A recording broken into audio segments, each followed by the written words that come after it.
Hello everyone, it's Jared from Fallen Timbers. I am here today to teach to you some lumbering history in Wisconsin. So normally this class is taught at Fallen Timbers. We go out to one of our LUTSI buildings, we do a little activity with some old pictures, and then we use some of the tools that lumberjacks used back in the day during the lumbering process.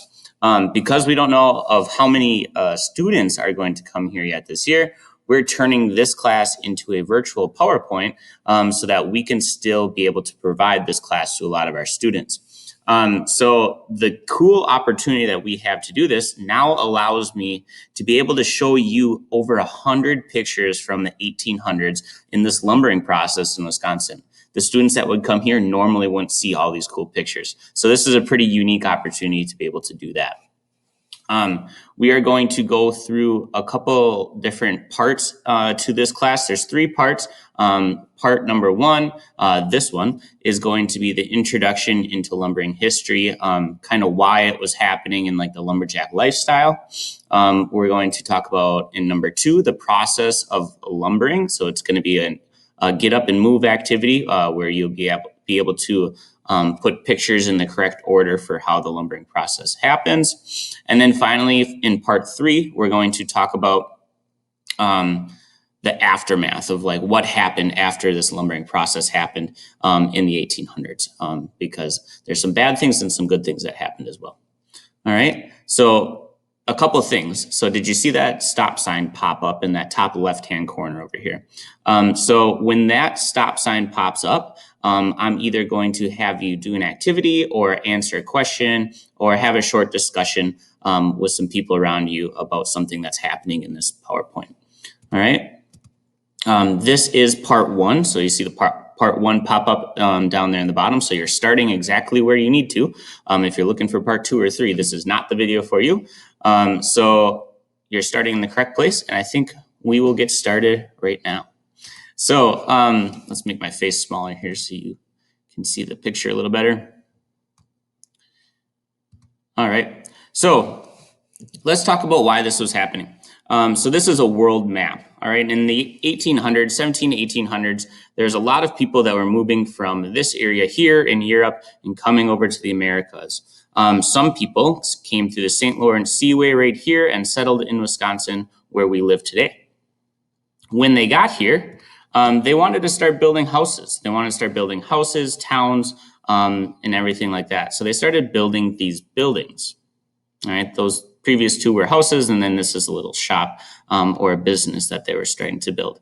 Multiple businesses and houses ended up forming towns. And one thing they needed to do is they needed material to build these buildings out of. So what I want you to do is I want you to have a short discussion and talk about what are the materials that these buildings are made out of. So look closely at these buildings. What's the material that they're making them out of?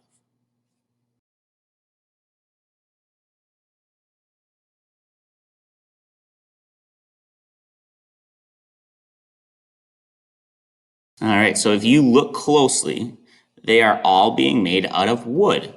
All right, so luckily for these people that were coming over and settling here at this time, there is plenty of trees and tons of woods. So these trees that they saw when they settled here were massive. Okay, they're the white pine trees primarily. The white pine tree was super important to these lumberjacks because they grew super, super big. They grew straight up in the air, and they floated. So if you look at this picture right here, you can see how straight that tree grows straight up into the air. And that's super important because these lumberjacks don't have to do much to be able to turn it into something they can build, say, a log cabin out of or something like that. If they have a tree that looks like a corkscrew, that's going to be super hard to build a log cabin out of. So because these trees grew straight, they were super important to the lumberjacks. The second thing is they grew massive. So if you look at the bottom of that tree in this picture here, those are actually people standing at the base of that tree. So you can see how massive these trees grew. They said that they only had to cut down like 3 or 4 trees to build an entire cabin at this time. All right, so these trees were huge. The last thing that was important to them is that these trees floated, and that'll come into play a little bit later. But try to remember those 3 things. They grew really massive. They grew straight up in the air and they floated. All right. So what do we need to do to these trees to turn them into something that we can build out of? We have to process them. All right. We have to turn them into lumber, and we're going to need a ton of it. All right. You can see how much lumber is sitting in this lumber yard here, waiting to be used to build buildings in towns. They needed all of this lumber because all of the trees that were cut down in Wisconsin were building our cities. They were building homes, they were building businesses, and they even built some cities outside of our state, like Chicago. All right, so all of these original towns in this area were built from trees that they harvested in or around Wisconsin. All right, so how are they going to do this? Well, the first thing they're going to do is they develop some lumbering companies. And those lumbering companies made lumbering camps. So these are a couple of pictures of some lumbering camps that I'm going through right now. This is kind of like the traditional style lumbering camp. So this is the main building here. One side of this building would be like the bunkhouse where the lumberjacks would sleep and live. The other side here would be like a dining hall and kitchen for the lumberjacks to go in and eat at. There are some other outbuildings like this one here. I believe this is the Blacksmith shop, and we'll talk about that too. And then this building down over here, I do believe that is actually a outhouse. All right, so outhouses, if you don't know, they are like a really basic bathroom with no running water, no electricity, and that's where they went to the bathroom. We have to take our minds and kind of set it back into this time period where they didn't have electricity and they didn't have running water to all of their buildings. All right. So like everything that we're doing nowadays, we have a lot of power tools. We have a lot of heavy machinery. All of the pictures that you're going to see in this PowerPoint are from the 1800s and they don't have that equipment. So all of the jobs that they did with their muscles, and all of the living conditions they had didn't have running water, electricity, air conditioning, heat, stuff like that. So we'll have to keep our minds back in this time period in the 1800s to really feel how these guys felt in these pictures. This is a couple of lumberjacks standing in front of their camp, and now we're entering their bunkhouse. All right, so these are lumberjacks that are inside the bunkhouse. They're sitting at their bunks, and this is where they would sleep and live throughout the winter while they worked at these lumbering camps. This whole lumbering process took place in the wintertime for a couple different reasons, mainly because it was easier to move logs around in the wintertime, and the lumberjacks also had a little bit more free time in the winter because they didn't have to work on their family farms as much. All right, there's a couple more people sitting in their bunks here. And the living conditions in these lumbering camps weren't the best. So you can see that says up there, thermometers abolished. So they didn't allow thermometers in the lumbering camps because they didn't want the lumberjacks to know actually how cold it was. Because if they knew it was -30 outside, they probably didn't want to go to work. So they just, without the thermometers, they thought it was just another regular cold winter day and they went to work regardless. So they didn't allow thermometers in the camps at all, which is kind of a unique thing. So this is a long picture of the bunkhouse here. You can see that there's two sides that have bunks, and in the center there's usually like a wood stove that they heat this cabin with. So they did have heat in the cabins, but it was all powered by wood. So they'd have to stoke that wood stove throughout the night while they lived there to stay warm. The other thing I want to point out is you can see that they have their boots and their socks hanging up here to dry. So these guys all lived in this little bunk room.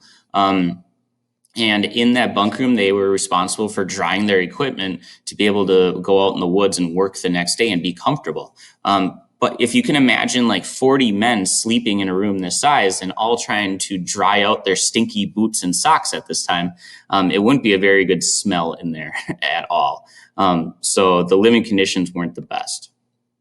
One thing that's really cool is they actually did get their meals prepared for them, and they got to eat there for free.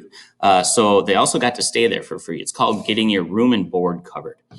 So in the lumbering camps, they'll go and work there, and all of their food is prepared for them by these guys. They're called the chefs or the camp cooks.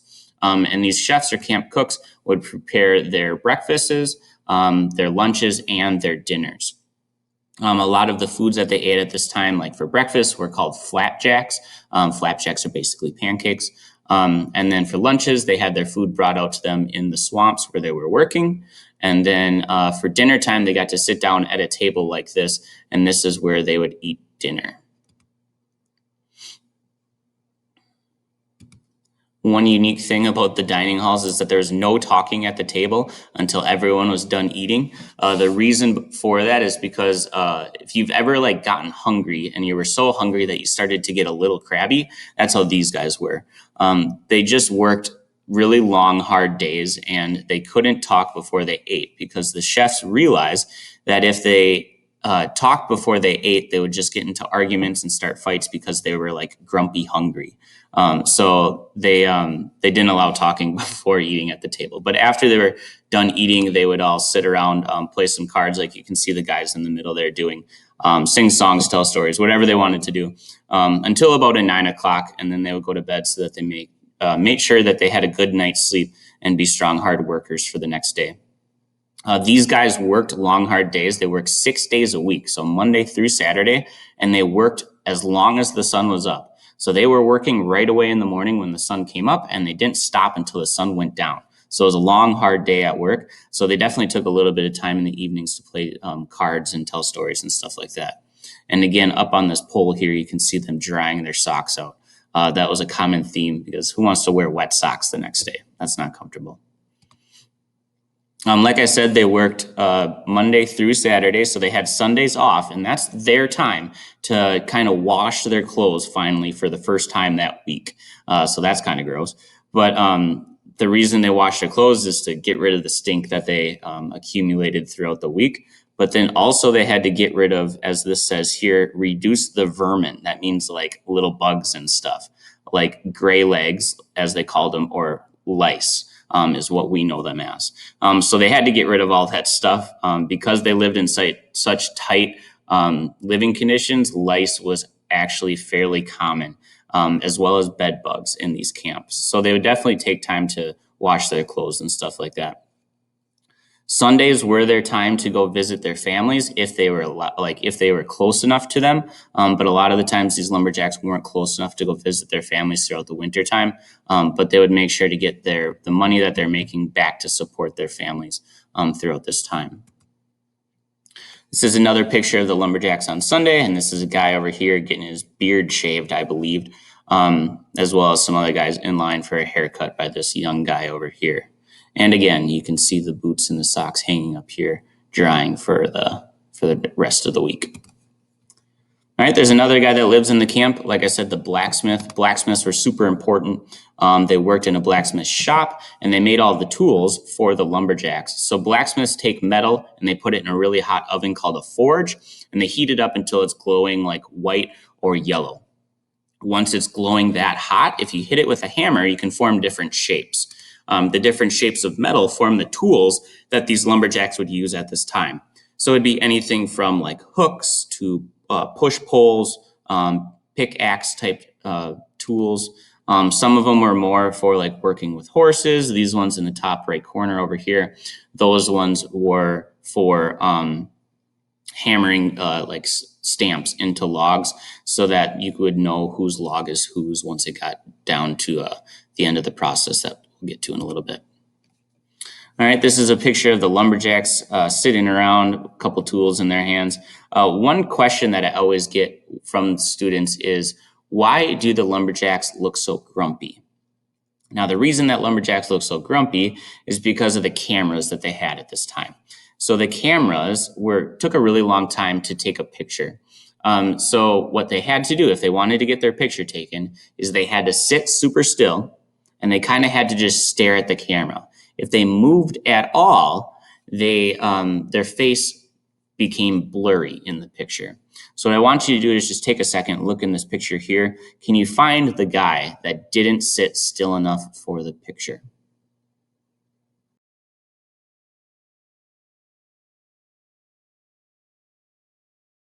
All right, it is this gentleman right here. So you can see how he must have sneezed or something during the picture, and that's why his face got all blurry while they're taking the picture. Everyone else did a great job, but that guy just didn't sit still enough.